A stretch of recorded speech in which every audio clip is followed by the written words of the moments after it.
So, good evening, good evening, good evening. It might be a good evening for Unai Emery. It is past midnight, so it is Friday. So, Unai Emery could go top of the table by the time Arsenal play Liverpool at Anfield. As you can see, I'm in the robe. I've just done back-to-back watch-alongs.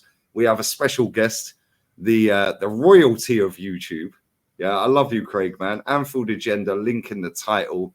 Make sure you show this guy some love. What are you saying, Craig? I mean, I don't know how to better that introduction, my man. I'm feel very humble, thank you, and right back at you. Lots of love to you and what you're doing as well.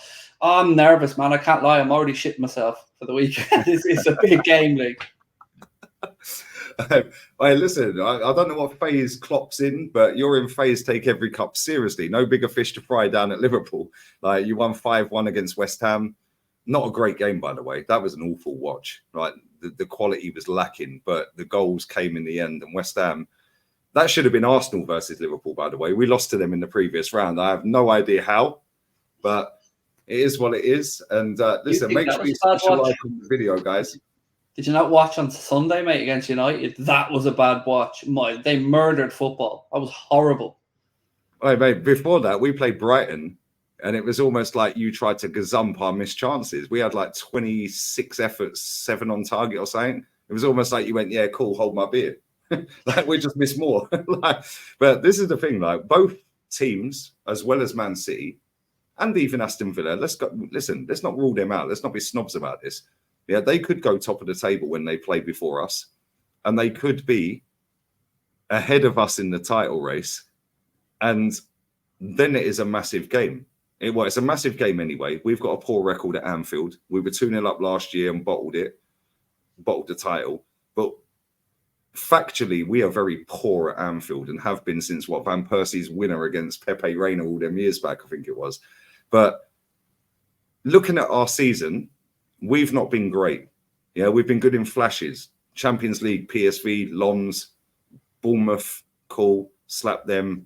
Other than that, I'm kind of struggling. Yeah, Liverpool this season, until yesterday in that League Cup game, yeah, your strikers have not been on it. Your forwards have not been on it, and it's looked a little bit disjointed. But in certain games, you can just go bang and score. Man City, the same. Aston Villa only won 2 away games in the last 2 months, but they're still up there and could go top. And it's like, is this looking like a Leicester season? Or do you think somebody eventually is just going to go, no, sod Aston Villa. Yeah, we're going to pull away? Because between City, yourselves, and Arsenal, I personally think, and I'd love to get your thoughts before we talk about the game, I personally think whoever has the best January transfer window, yeah, and consistent for the next 7-8 league games goes on and wins the title. What do you think? I said exactly the same. That'll be the difference maker for me this season because you guys look serious. Our rebuild's gone a little bit better and a little bit quicker than I would have thought. City are having a bit of a poor season by their standards. I couldn't agree with you more, mate. If you go into that January market, bring in a striker, and let's say, for instance, you got Polina, I'm I don't know how we keep up with that, man. I don't. So you're right. I agree, 100%. Whoever goes out there and shows a pair of balls in this transfer market, I think wins the league. And that's why I can't understand all these stories that says Klopp doesn't want to do anything. I don't get it. Don't worry, we've got them coming out as well. It's either a striker or a midfielder. We're on the watch list for FFP. Like, come on, get out of it. Get me Ivan Toney, Paulinho, and Anderson from Palace, and Arsenal walk the title. But we won't do it. The last time Arsenal spent more than 30 million on a January transfer signing was Aubameyang. I'll tell you what, though, you can't say you're not getting your money's worth out with Declan Rice. That boy is a leader. That boy is a lead. That Fulham game, that summed it all up. What was it, Luton? Sorry, Luton for you guys, wasn't it? Yeah, sorry, it was our Fulham comeback. Yeah, Luton. Wasn't surprised. Last minute ball drops to him. He scores. I mean, he's a leader. He is. That's a real signing. The fact that nobody's mentioning the price tag tells you all you need to know, really, doesn't it? Because there's other players in this league like Anthony, yeah, Enzo, Caicedo, yeah, and so on and so forth. Yeah, like even people dig Grealish out on that because of his output, etc. The fact that nobody's mentioning Rice's price tag tells you all you need to know. But you know, I said this when he signed, like, and after the first 4, 5, 6 games, he's walked in like he deserves to be there. Like, and it's like he's proud to put the shirt on. It's almost Tony Adams-esque. It's like, I deserve to play for this club. I am Mr. Arsenal, and I rate that. Yeah, and he does give 100. Yeah, there's been games like... When we got Van Dijk, same, exactly the same. 75 million, a lot of money. Within 3 months, nobody's talking about the money. And that's a sign, as you said, that they're living up to their expectation. And Declan Rice is a difference maker. There's no two ways about it. He is far better signing pound for pound than your Enzo Fernandez, your Moise Caicedo. Even though we were in the mix for Caicedo, I would have still said, put Declan Rice in our midfield, please, and we walk that league. I agree. Listen, big up to everyone who is tuning in. Leave your comments down below. Make sure you sub to Craig's channel, Anfield Agenda in the title. Like the show. But let's talk about this game. Obviously, last season, we were 2-0 up real quick. And I remember sitting on my watch along saying, as soon as we went 2-0 up, and I said we'd win. But as soon as we went 2-0 up, I was like, get Zinchenko off now. Get Tierney on. And obviously, Zinchenko got nuts by Trent, who's been having a good season, by the way, attack-wise. Shored up defensively, to be fair, but Gomez has been playing right back the last few games. And I think when you brought him on against Palace, he was quality that game. Harvey Elliott as well, game changer. But I personally see this game going as, we'll both have a go. I think it'll be a lot better quality than the Liverpool Man United game. Obviously, they're going to turn up at your ground just to damage limitation and stink a draw. Yeah, I don't think we'll necessarily stink a draw, but I think it's two teams that won't want to lose. And it's like, we'll have a go, but we're not going to want to lose. And I think that's why it will be a draw. It's like, you're going to see some good football. You're going to see some good attacking phases, some good defensive phases. We've both got quality centre-backs at the moment that are in good form. Midfield, much of a muchness, really, if we're being honest. But your attack this season has outperformed ours. Our attack's been a little bit disjointed, but Bukayo Saka, in a flip of a switch, can score or create. Mohamed Salah the same. But I see it being a draw. And the reason I think it's a draw is because both teams will not want to lose that game. However, if there is a winner, that's a psychological boost to that team. And if it's Arsenal, after not winning at your ground for that long, having played a game in the Cup coming up in a couple of weeks, and then the return league game, which could potentially see Mohamed Salah miss it if he's still in the AFCON, I think that gives a little psychological boost, because we beat Man City in the Community Shield. We then played them in the league at the Emirates. First time we beat them in 13 games or 12 games. So it's like, we've now beat City twice. I think if we give you that little dagger up at Anfield, I think that gives us a psychological boost. But if I was a betting man, I'd say a 1-1 or a 2-2. So for me, the biggest respect I can pay to you guys is, for the first time ever when I was doing my preview earlier on, I actually set my preview, my prediction 11 out against what I expect from you boys. And normally I'm like, let people worry about us. We do our thing. But there's no way. What we've had all season is Trent in this hybrid role of right back into central midfield. And I said, there's no way we can do it against Arsenal, because Martinelli will tear us a new one. We need to get Joe Gomez at right back. If Klopp wants to put Trent in midfield, do it. Do it for this game. Put him in there and try and make it work. But yeah, I paid respect to you guys because you're the real deal. And I think we can sit here and debate this back and forth, but the truth is, every result is possible and plausible in this game. An Arsenal win is plausible, a Liverpool win is plausible, a draw is plausible. And that's the respect I have for this group that you guys have and for that team. It's a real team. And I don't know where you sit on Arteta, because I know you've been up and down on him, but you've got to say, man, this is a far more steely-eyed Arsenal than we've seen in recent years. There's no chance of this Arsenal doing the Spurs. There's no chance of it. They look like they're ready. They're ready to win something. They are. Yeah. There's a few things I'll always credit Mikel Arteta for. Number one, I think he gives a shit. Like, he genuinely cares. Yeah. Number two, he's got us back in the chat. Like, he's put us back up to a respectable level now where we can go and attract better players. However, the one thing I will say about this manager is I can't stand the fact he throws cups in the bin. Yeah, because your club don't. Your club respect every cup. Yeah, you played the League Cup game, you won 5-1. Yeah, you've topped your Europa League group. Yeah, we topped our Europa League group and then put a reserve team out and lost the second leg to Sporting Lisbon.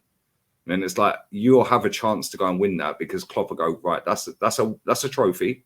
Let's get to a League Cup final. We can win that. Yeah. And we're still going for a title. Look at when you nearly done the quad. You were literally a couple of games away from doing the unthinkable because he put a squad together that had unity, that had the work rate, and had the know-how how to get over the line. Whereas I look at our squad and I think we're 3 players short. Yeah, which is why he prioritizes. But that comes back to a recruitment issue. Yeah, instead of going and doing 24 million on Kivior and 35 on Vieira, you could have gone and done 60 on one top player. Yeah, which, like, I'll give you the best example of this. The last 2 league games we've played, Brighton and Aston Villa, both of them teams have made 4 subs before we made a sub. That tells me you don't rate the bench. Reece Nelson, Eddie Nketiah, etc., etc. He don't rate them.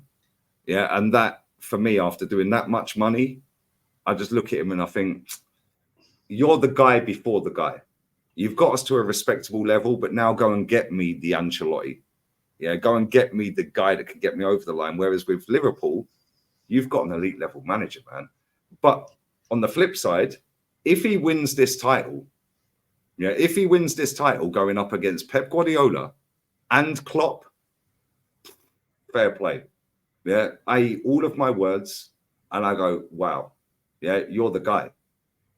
If he doesn't that's what I win the like title, about you, Lee. and he wins the Champions League, Craig, yeah, then oh my days, yeah, you win the Champions League, first Champions League for Arsenal, wow, I'll say the same. But I want to see you do it. I don't want you to throw cups in the bin. I don't want you to. Do you think, though, he's throwing cups in the bin early doors because, as you said, he doesn't feel the squad's there yet? Maybe in a year or 2 years, when that squad evolves and builds out a bit, maybe then you're going 4 competitions deep. But now he knew Champions League was the priority to get back in, did it. Now you're building for a title within charge, right there. I don't know, maybe he's just a year or 2 away from building the squad out enough to have that confidence to go all 4. Yeah, true. But it's like, then how long do you let him go? Because he's been here, well, it was literally 4 years, day before yesterday, exactly 4 calendar years. Yeah, and listen, I'll always rate him for winning that FA Cup. Yeah, and I'll always rate him for putting us back in the chat. But ultimately, when you're 8 points clear, yeah, and it's not just him, but he is part of the recruitment team. Our CEO was sat on Sky Sports in January when we were 7 points clear, saying top 4 is the aim. And it's like, is it just him?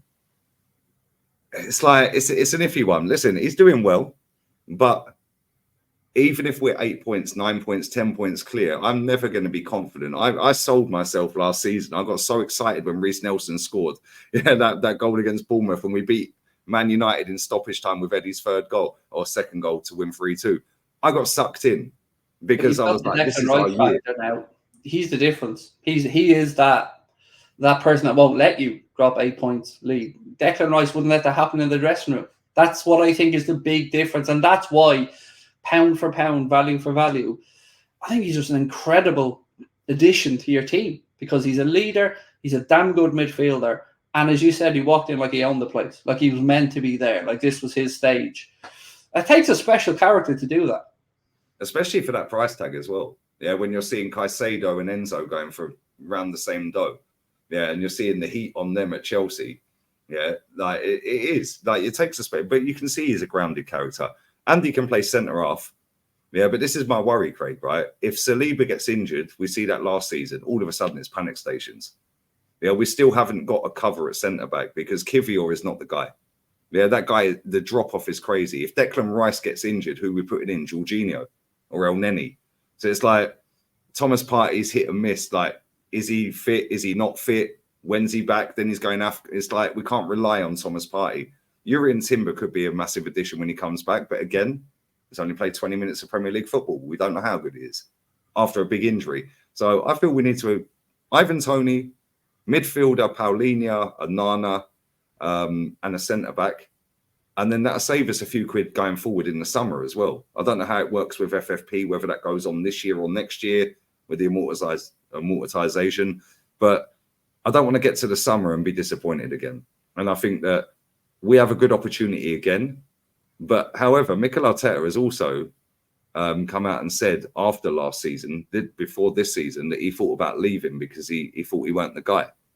So he's put a lot of pressure on himself to be the guy. And I don't think that's just PR. Why would you do as that? you said, he gives a shit. You can see it. Like, you can't fake. Me and you talk offline about other things being faked and what isn't. That's real. Yeah. That's legitimate. That you can't say that he doesn't care. He does. He really, like, look at that and then look at Ten Hag and tell me he gives a damn. Mate, that guy's family's worth about £1 billion. Before we do wrap this up, let me ask you about Klopp, right? Because Jurgen Klopp has called out your fans, said give your tickets to somebody else if you ain't going to get behind the team and all of that. Is that legit, or do you think that's just mind games because he's a little bit worried about us coming up? 100% is a sign of respect to you, definitely. Even referenced Arteta last year on the touchline, kind of blown up a bit, and the reaction that caused. But also, I think he needs to be a bit wiser about how he words these things. Nothing wrong with calling out the home crowd and trying to get the atmosphere up, but it's a two-way thing. You can't send the team out as flat as they were against United and expect it to be a bear pit. So it's a living, breathing thing. You know, you come from Germany where there's a beat throughout an entire game, and it's not a real atmosphere. It's not intimidating. But if Anfield hits, and it hits properly, it's a different place. But you are right. A lot of the time, the atmosphere is shocking. And Klopp, I've no issues with him calling out the atmosphere, but it's a two-way thing. It has to. The fans have to have something to feed off from the players. And mate, I'm like Rocky, ready for this, man. I'm ready to go jog around the front garden with a on my head and or a tie on my head. I'm so pumped for this game. I'm so scared as well. But that's the beauty of football, Craig. That's why we all watch it. It's like you don't know what's going to happen.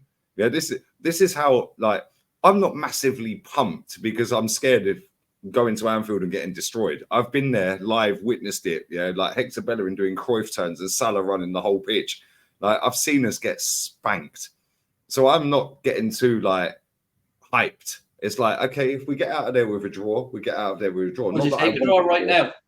No, I wouldn't, because I want to win. I don't want to draw. That's it. That's why it means so much, man. That's it. I wouldn't take a draw either. But see, but I do, however, think it will be a draw.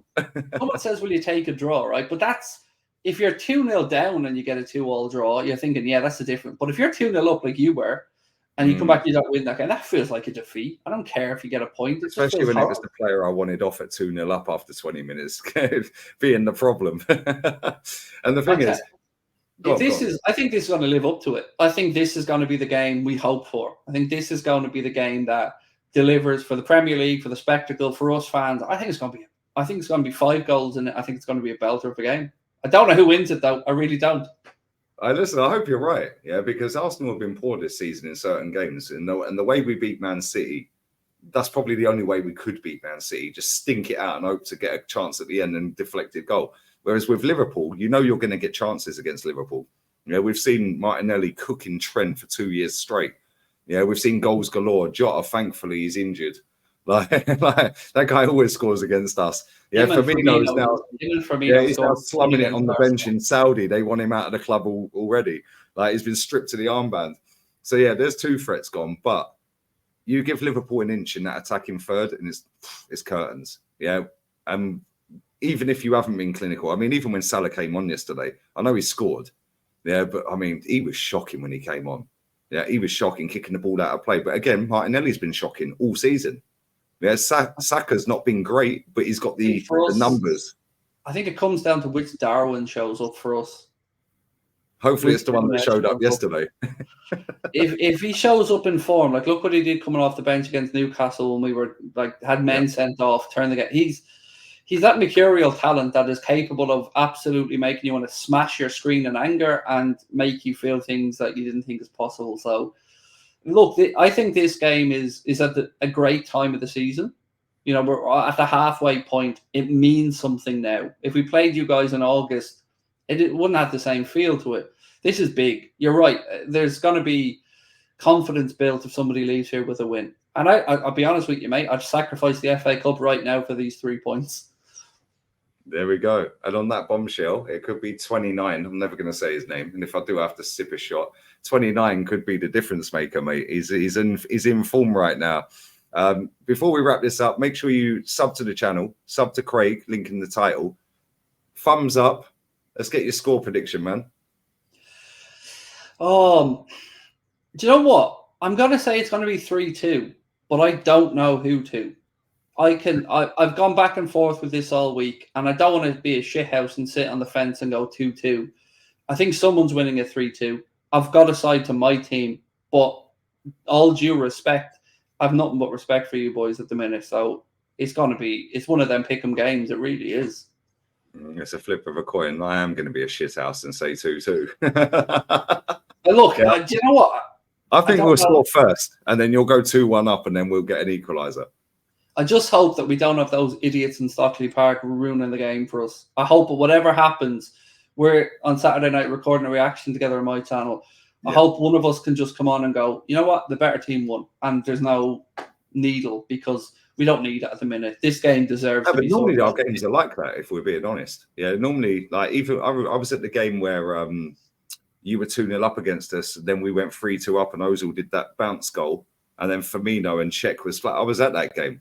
Even then, it was like we got lucky. We got a 3-3 out of that.